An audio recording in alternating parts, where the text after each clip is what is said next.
Hello, I'm in Liverpool city centre on this busy Thursday afternoon. The protest you've just watched took place in Dublin on the 6th of February this month. It was a protest called because of what is happening to the Emerald Island. It's being literally invaded, and given there's only 1.2 million people in Dublin, that's not going to take long to culturally transform. So they know time is of the essence. At the moment, the protesting in an orderly fashion, that's how it has to be done, with families. It's got to be kept orderly. It's got to be done in the daytime if possible. So people, it has a better impact, a better effect, and kids can join on it then in the daytime as well. So that's the way to do it. The protest you just watched in Dublin. And like I've said, the Emerald Isle is now facing a serious threat. That if it doesn't act soon and act now, then the Emerald Isle's going to be lost. It literally is, trust me. We see the same happening here in our lovely city. It's being culturally transformed, like Ireland is, Dublin in particular, right? And like I've said before,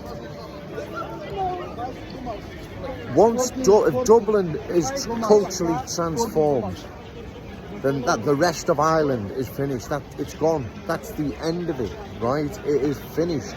That is the end of it. It only takes Dublin to be culturally transformed and it's finished.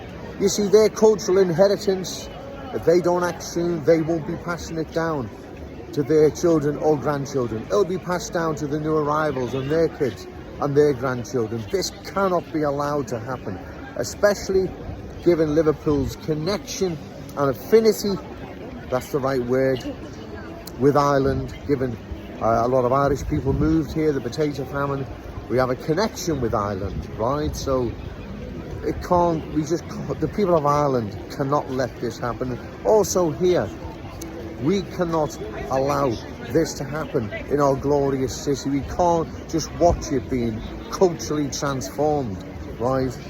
We've already seen the cultural transformation in Kensington and Fairfield. We've seen it there. We've seen what it's done. It has transformed a once proud working class community into a place that's unrecognisable. The reckless politicians that have allowed this, have aided and abetted it, ought to be ashamed of themselves. And that's why I'm standing in this May's council elections in Kensington, to give those people a voice. But the protest you watched in Dublin, that's the way to do it. You protest backed up by politics, electoral politics. You have to stand in elections. You have to vote those out that you believe are not doing the job they're being paid for. Otherwise, things won't happen, things won't change. But I'm confident in Ireland that they're on the right path. Their approach to this is really good, it's really professional, good on, keep it up. But as I've said, if there isn't a political party in Ireland that you're confident is going to stand up and put an end to this, then you have to field your own candidates. People that are capable, respectable and decent people, right? You have to then field candidates. Otherwise, like I've said, nothing will change. The same Tweedledee and Tweedledum pantomime and circus will continue. Why people call for that protest outside the Sweets Hotel at 8 o'clock at night, I don't know. Very naive, to say the least, right?